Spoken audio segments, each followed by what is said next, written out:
Maintenant, c'est ce thème que nous allons transformer sous forme de questions. Regardez, dans ce cas, étape numéro 3, problème philosophique. Je n'ai pas dit problématique, j'ai dit problème philosophique. Et je vais détailler, rassurez-vous.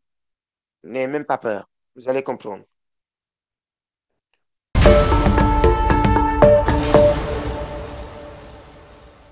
Donc, je reprends un tout petit peu pour ceux qui viennent d'arriver tout de suite, pour vous faciliter la compréhension. Le sujet est le suivant.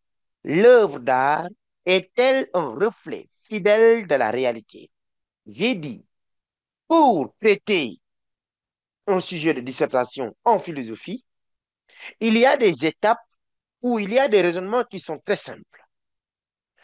Par exemple, quand on vous donne un sujet de type interrogatif, la première des choses à faire, c'est d'affirmer le sujet, c'est-à-dire la thèse. Car chaque sujet qu'on vous donne, rassurez-vous, c'est ça la thèse. Maintenant, on transforme la question en affirmation, on a la thèse. C'est ainsi que j'ai affirmé la question suivante. Et on a ceci, l'œuvre d'art est un reflet fidèle de la réalité. Là, je viens d'affirmer le sujet et c'est ça qui constitue la thèse. Deuxième étape. À partir de la thèse, on doit maintenant chercher un thème. Pourquoi? Parce que chaque thèse, chaque position avancée n'est qu'une réponse par rapport à un thème bien précis. Le thème n'est pas la thèse. Le thème, c'est ce sur quoi traite le sujet. Le thème, c'est le problème central.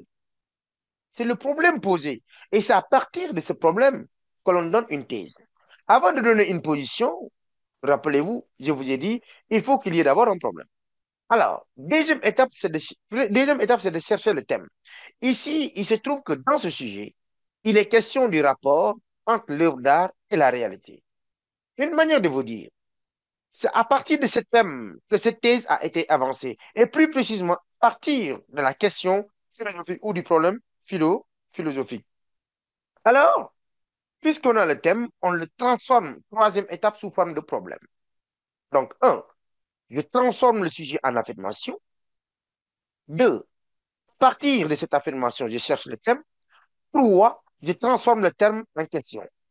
Ainsi, puisque le thème, c'est le rapport entre l'œuvre d'art et la réalité, je transforme cette thèse en question, et ce thème en question, et j'aurai ceci. Quel rapport, je mets S à rapport, puisque je sais en amont qu'il y aura plusieurs rapports. Quel rapport, mais si vous ne mettez pas S aussi, il n'y a pas de problème. Quel rapport existe-t-il, ou je mets, quels sont les rapports qui existent entre l'œuvre d'art et la réalité. Quels sont les rapports qui existent entre l'œuvre d'art, j'ai sauté, entre l'œuvre d'art et la réalité. Point d'interrogation. On regarde ici maintenant. On a un autre problème. Maintenant, la thèse, elle est là. On l'a déjà. Regardez la logique. Quels sont les rapports qui existent entre l'œuvre d'art et la réalité? Ou encore, je peux vous faciliter la tâche. Parce qu'il peut y avoir certains n'arrivent pas, c'est que certains aient des problèmes par rapport à la formulation du problème au pluriel. Si vous voulez, je peux transformer le problème en une proposition euh, particulière ou encore singulière sans conjuguer le verbe au pluriel. Dans ce cas, on maintient toujours le thème pour être fidèle. Je vais juste dire quel rapport existe, quel rapport existe entre l'œuvre d'art et la réalité. Là, vous voyez, directement, j'ai pris le thème. Regardez, le thème est là. Le rapport entre l'œuvre d'art et la réalité. J'ai pris le thème, je l'ai transformé sous forme de question et j'ai ceci.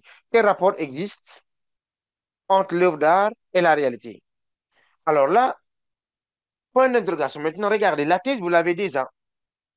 Dans le sujet, la thèse, c'est que l'œuvre d'art, la thèse, il est là. L'œuvre d'art, je mets directement la thèse d'abord, sans la reformuler. L'œuvre d'art est est un reflet fidèle de la réalité. Ouais, maintenant, la logique, c'est ça qu'on vous demande d'abord de faire.